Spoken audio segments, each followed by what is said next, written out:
Mayor,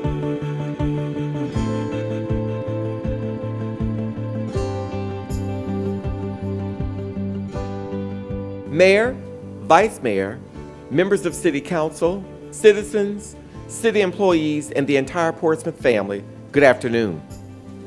As is customary in municipal government, this afternoon we will present the fiscal year 2022 proposed operating budget and capital improvement plan.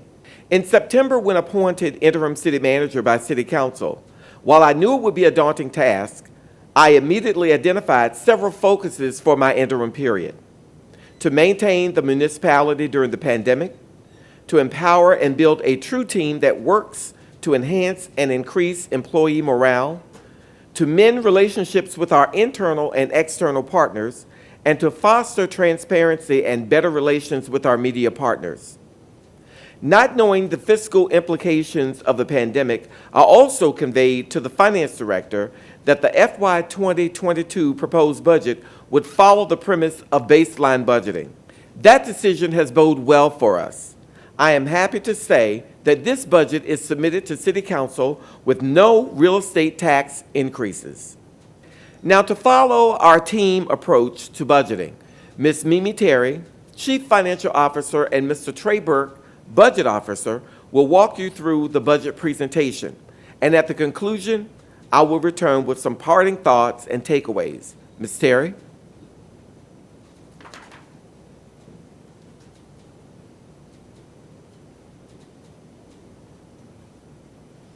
Thank you, Mr. Pace. My name is Mimi Terry, Chief Financial Officer for the City of Portsmouth. Please allow me an opportunity to introduce you to the City of Portsmouth. Portsmouth was founded in 1752, square miles of 47, 34 land, 13 water. We have a population of 95,137. Portsmouth has a median age of 35.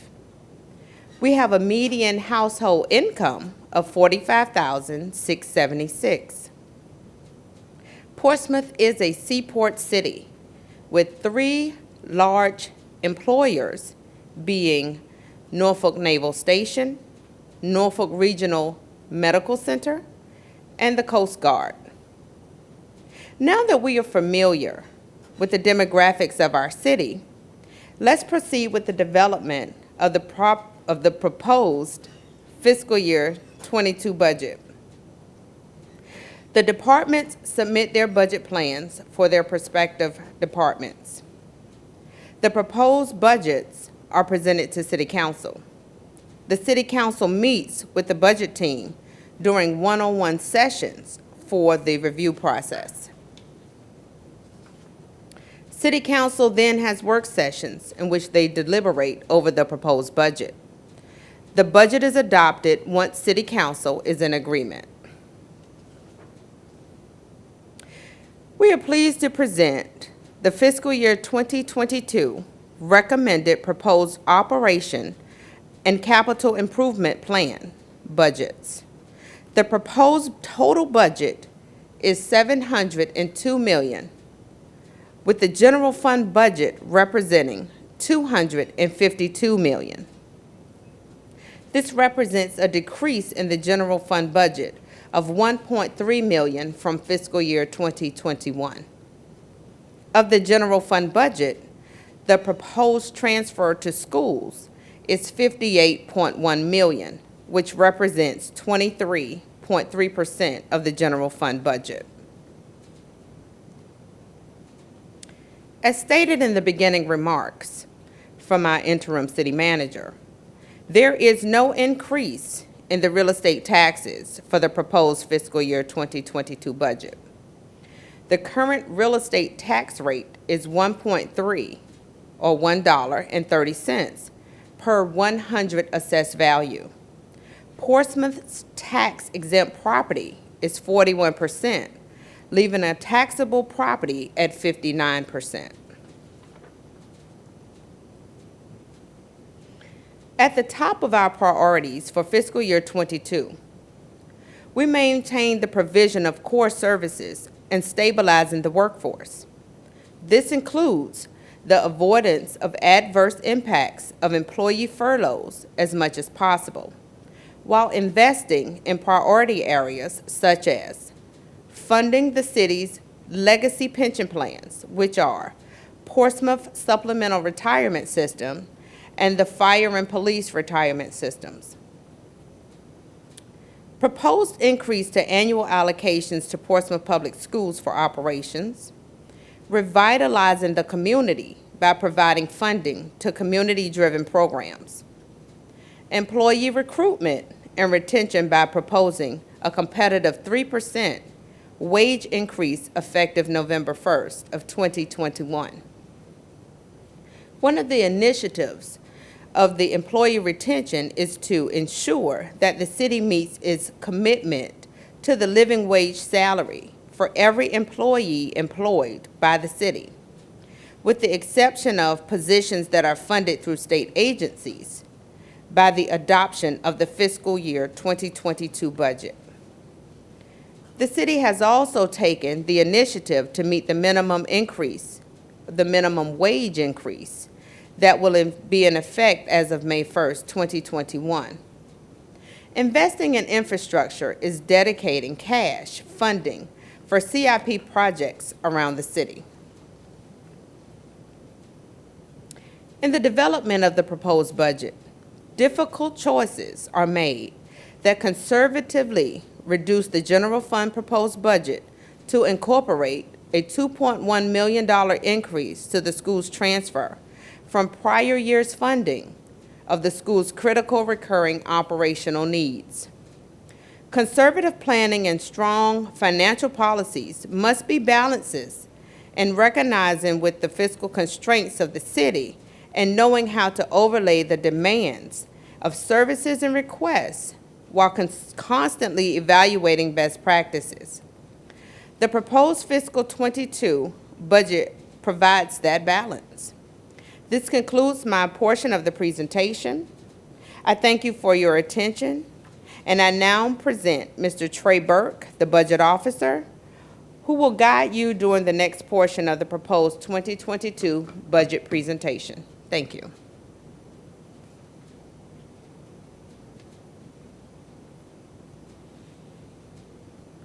Good evening. I will be discussing the fiscal year 2022 general fund revenues and expenditures, followed by a brief overview of fees, debt, and capital projects. Local tax revenue serves as the largest funding source for the city's core services and represents nearly 75% of all revenues. These revenues include real estate and personal property taxes, consumer and local business taxes, and utility taxes. Sales, real estate, and personal property revenues performed well, bolstering the overall budget despite reduced receipts elsewhere. State and federal revenue represents 15.9% of general fund revenues. This category is primarily comprised of reimbursement for police, judicial, electoral, constitutional, and sheriff salaries and services. The final charges, licenses, and other represents 10% of revenue and includes licenses, permits, fees for services, and transfers from other funds. Each and every dollar of general fund revenue goes to support city services. This chart represents how those dollars are divvied up among a variety of services. 26 cents of every dollar goes to public safety. Education and education debt service represents 24 cents. The city's debt service represents 14 cents, and state mandates such as behavioral health services and social health services is 10 cents of every dollar. Any other service is represented in 26 cents on every dollar. The penny on the tax rate metric is something that city staff uses to demonstrate our revenue capacity. It is not a tax increase. This number is calculated by dividing real estate revenues by each penny in the real estate tax rate. We project each penny to result in $800,000 of real estate tax revenue. Since fiscal year 2019, this revenue has grown by 8%. The real estate tax is the city's largest revenue, and it is growing at a modest rate. This underscores the need for the city to maintain a plethora of revenue streams in order to have a resilient financial base. Previously, we showed how the budget funds various services. Here we see how the budget breaks down by various expenditure types. Personnel costs include salaries and insurance products and is 31% of the total budget. The school's transfer is 23.3% of the budget. Debt service is 14.5% of the budget.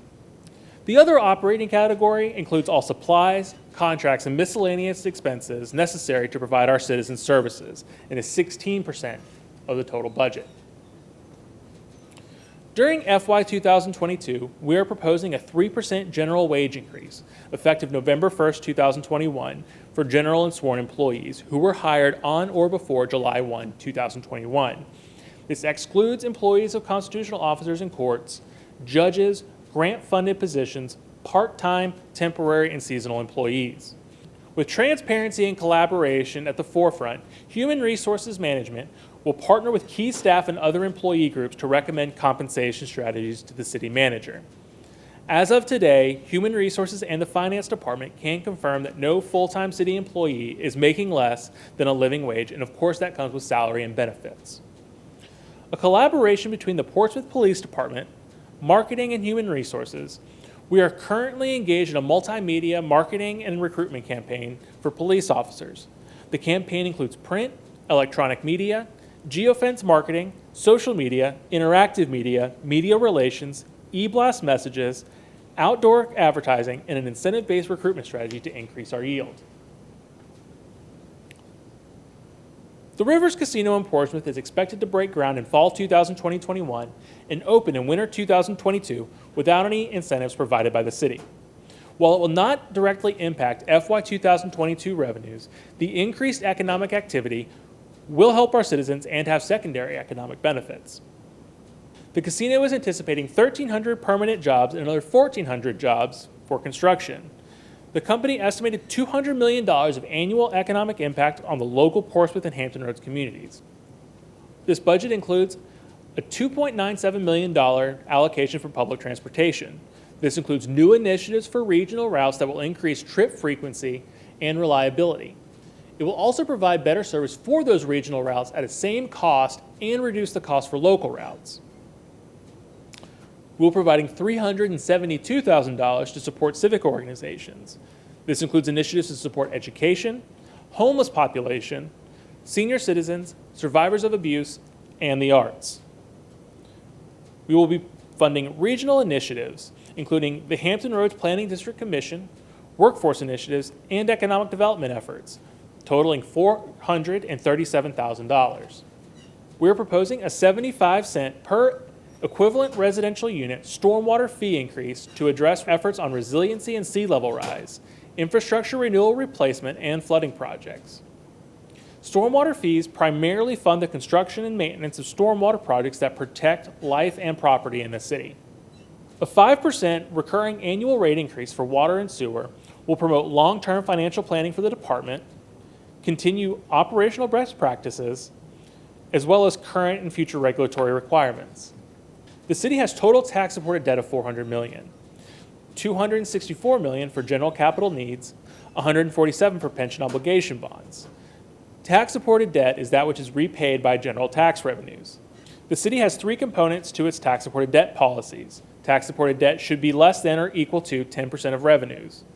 Tax-supported debt should be less than 10% of the market value of the taxable property, and at least 50% of debt principal should be repaid within 10 years of issuance. It should also be noted that the city has $136 million in public utility debt, for a total city debt load of $536 million as of June 30th, 2020. Debt service payments for FY 2022 equate to $42.8 million, which represents a $2.4 million increase from the previous year. The city uses fund balance to achieve operational and capital projects. Fund balance usage for the FY 2022 budget addressed strategic service needs, including $2.5 million for one-time capital projects within the CIP. The Capital Improvement Program, also known as the CIP, is a 5-year plan that addresses the procurement and construction of capital assets, as well as ongoing maintenance of city infrastructure through replacement and replenishment projects.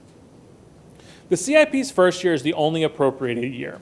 Subsequent years provide a plan for addressing future infrastructure needs with projected expenditures and resources.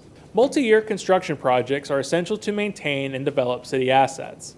The FY 2022 through 2026 CIP 5-year program was developed to be in alignment with our most urgent needs and to maximize funding already in place. Proposed projects maximize federal, state, grant, and other funding sources and stay within the limited debt capacity of the city. Some of our most important projects include the Churchland Bridge replacement, the fiber ring, the downtown master utility replacement, City Hall plumbing and elevator replacement, and a new fire station. Some key budget dates on the upcoming calendar. On April 13th, we will host a City Council Public Works session, as well as a public hearing on the FY 2022 proposed operating budget and CIP. On April 27th, we will host a City Council work session, as well as a public hearing on the FY 2022 proposed operating and CIP budget. On May 11th, we'll have a City Council work session, followed by the adoption of the FY 2022 operating and CIP budget. On May 21st, the school board will approve their budget. I now welcome back the interim city manager to conclude the presentation.